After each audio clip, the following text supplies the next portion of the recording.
Bonjour les bien-aimés, au nom du Seigneur. Bon culte.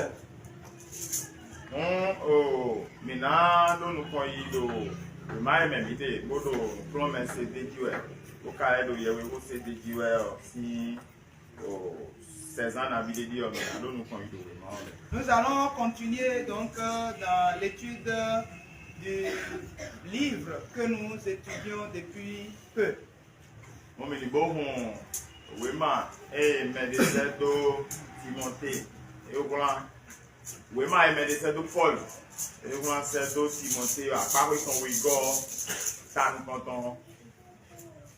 Nous allons donc ouvrir 2 Timothée chapitre 1.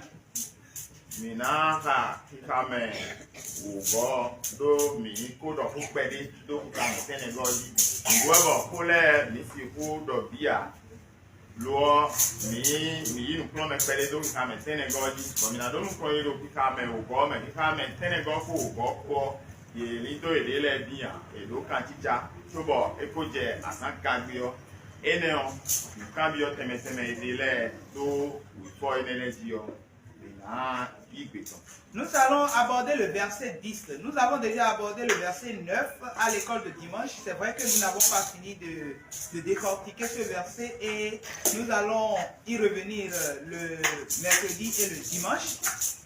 Je voudrais vous exhorter donc à ne pas manquer, mais il y a une relation entre le verset 9 et le verset 10. Alors nous allons nous concentrer sur le verset 10 maintenant.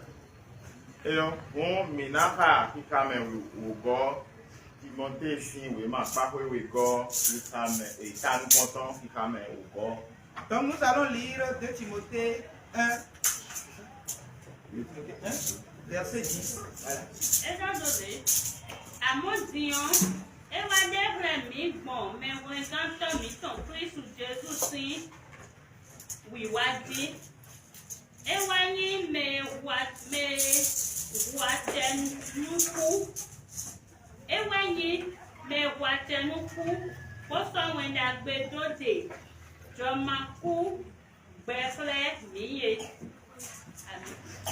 Amen.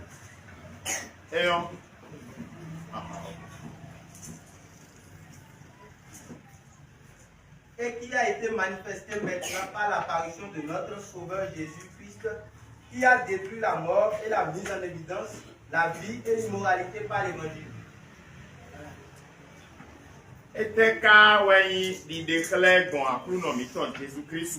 Qu'est-ce qui a été manifesté par notre Seigneur Jésus-Christ?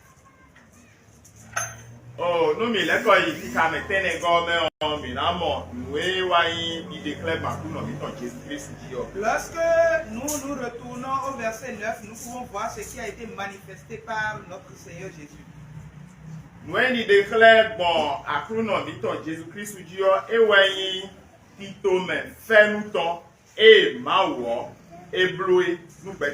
Ce qui a été manifesté par notre Seigneur Jésus-Christ, c'est ce plan de grâce que le Seigneur a fait pour les hommes. Bon, Tito me fait nous alors parler.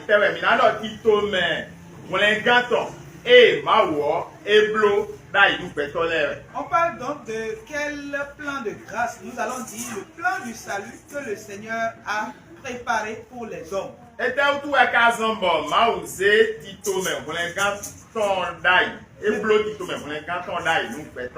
pourquoi donc le Seigneur a-t-il planifié, a-t-il fait un plan de grâce pour les hommes?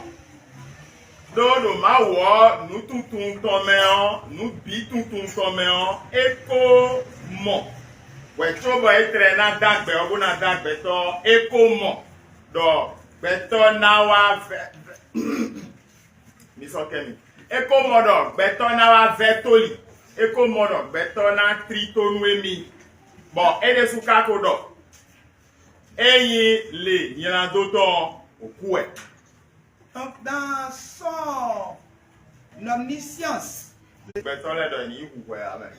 nous n'avons pas dit ici que Dieu a poussé les gens à aller pécher.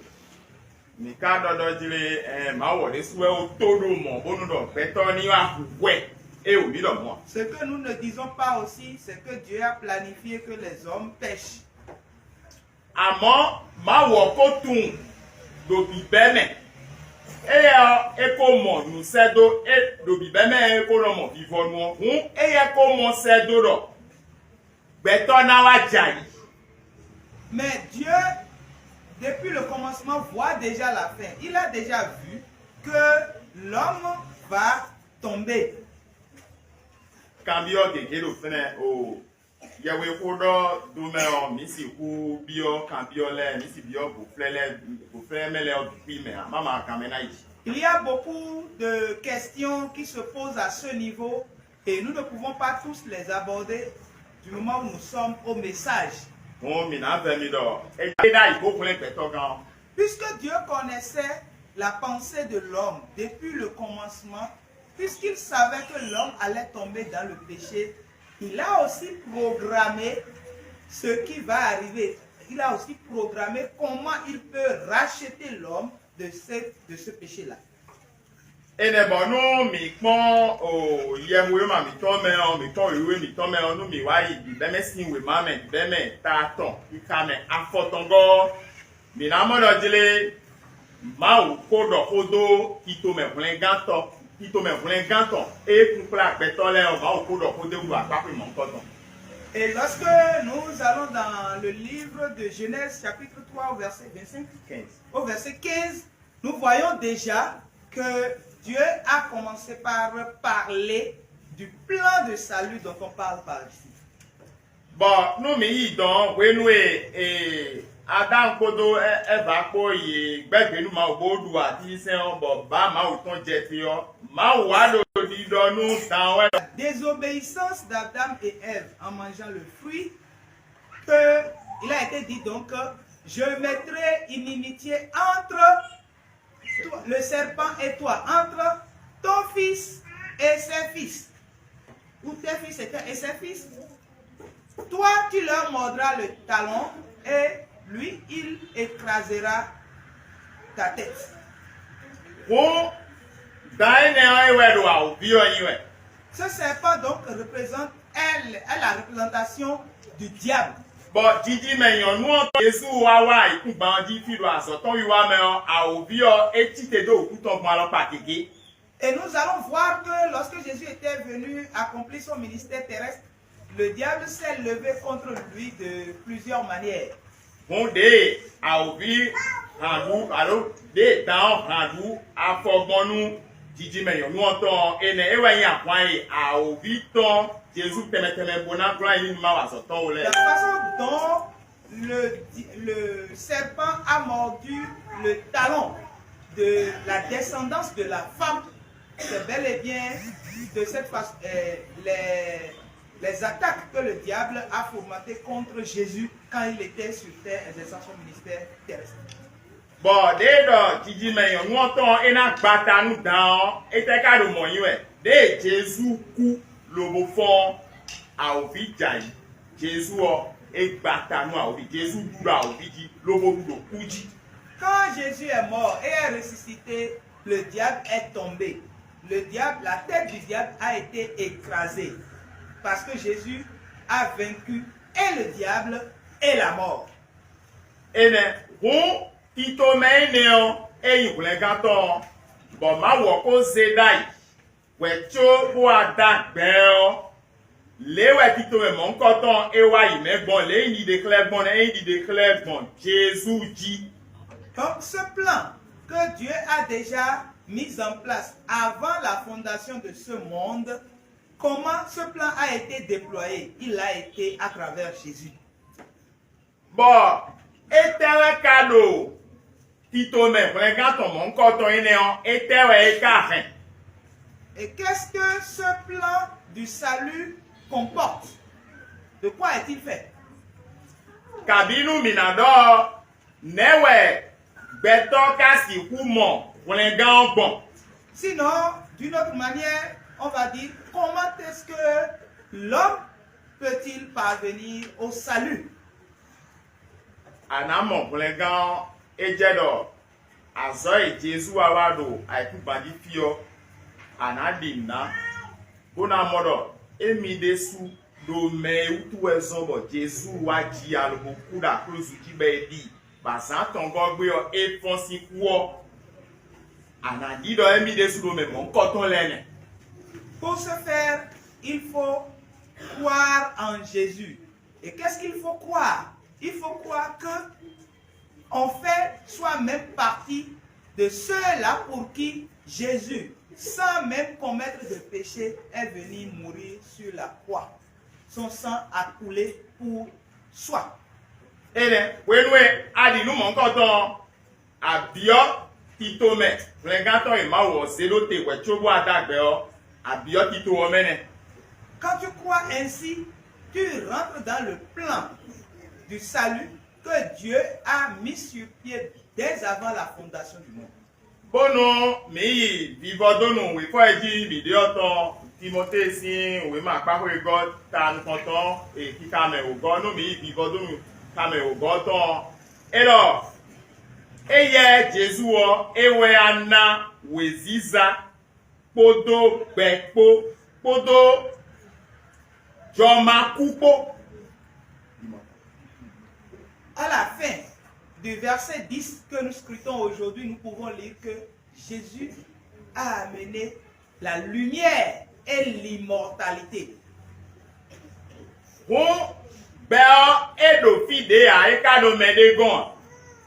La vie, ce n'est nulle part, ce n'est chez personne.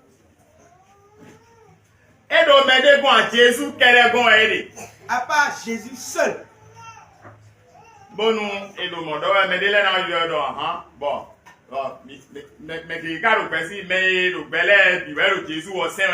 quand on le dit, certaines personnes peuvent rétorquer que tous, il y a beaucoup de personnes qui vivent. Combien d'entre eux sont en train d'adorer Jésus là?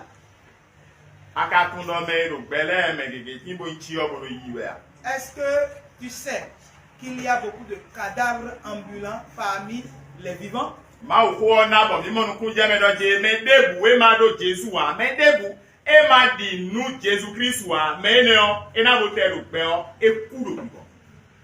parole de Dieu nous permet de comprendre que quiconque n'a pas Jésus, quiconque ne croit pas en Jésus, même s'il vit, il est mort spirituellement.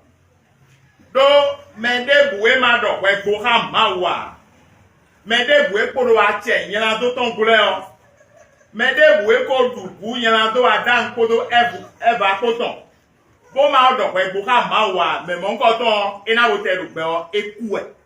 personne qui n'a pas fait la paix avec Dieu, toute personne qui a été sous la condamnation de Adam et Ève, toute personne qui n'a pas encore réglé ce problème avec Dieu par Jésus-Christ, même si elle vit, elle est morte. Nous, mais mon coton caro, bébro, kudo, bibome. Bon, non, Emma wa nous débu. Lobo ya ou bo bo, ken ha mawa. Emma wa nous débu, bon, nous commençons, ma ou toni fa. Nous, mais mon coton masse, besanton de nous Jésus, bon, non, non, mon coton, mais kaka, bo a kudo a, bazame, eleja, ou ego, ou bene. Et si cette personne-là ne fait pas la paix avec Dieu, si la personne-là ne croit pas en Jésus pour son salut, si elle reste ainsi, sans régler le problème du péché avec Dieu, par Jésus-Christ, jusqu'à sa mort physique, alors il est candidat à la seconde mort. Et cette seconde mort s'appelle l'enfer. Ce que nous allons nous demander ce matin, les voici.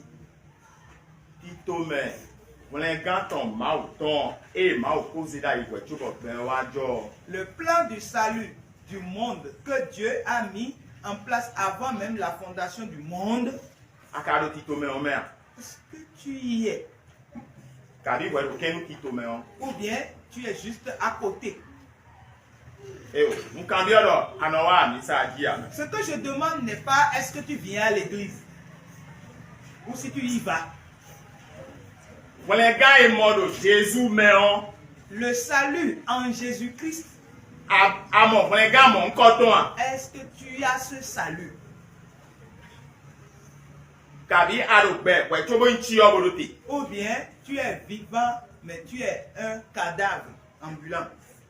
Kabi, ouais, dessous à sort bêta. Pour moi, Emily non, fi kaka wa gosi fio, eneo, emina ino, zoma vome. Ou bien tu as pris ta décision en disant oui, je suis candidat à l'enfer. Qui t'es accadé? Ouais, c'est cette question, c'est à cette question que chacun doit répondre. Bon, maintenant, ouais, t'as dodo. Et nous allons baisser notre tête. Bon, non. Ouais, colotito même, quand on est né en main. Et si toi tu es déjà dans le plan de Dieu pour le salut, nous à comment? Si tu es déjà sauvé en Jésus, tu vas remercier le Seigneur. Et tu vas lui dire de t'aider.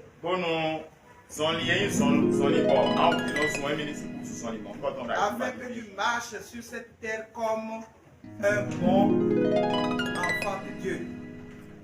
Cette marche de ce pèlerinage d'enfants de Dieu, que Dieu nous permette, que Dieu te permette de bien l'accomplir.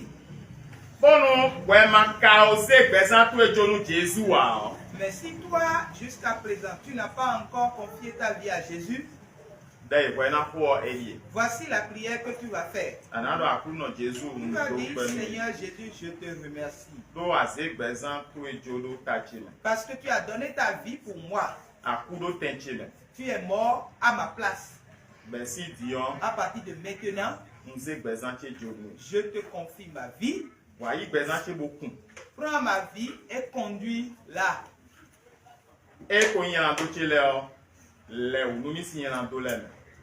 Lave-moi de tous mes péchés. Écris mon nom dans le livre de vie.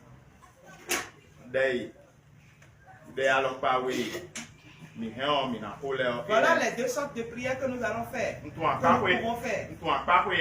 Et cela dépend donc de quel côté chacun se trouve.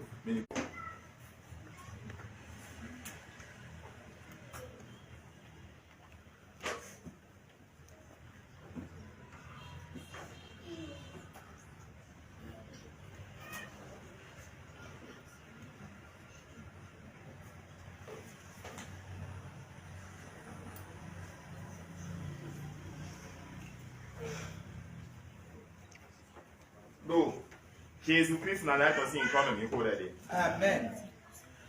Toi, nous lui pétons, nous nous prenons. Et nous tiens-nous, bon, tout le monde, nous avons à quoi nous servons nous con. Beaucoup blo tito metoué, beaucoup tito met dagbe, tito met fait nous ton pour les gantons. Nous pétons les. À quoi nous nous prenons? Do à blo fait nous mi, bon, mi mon pour les gants de Jésus mais. Voilà nous mi, bon nous mener si pour disons les. Ma ou vidom. Voilà nous mi bon nous disons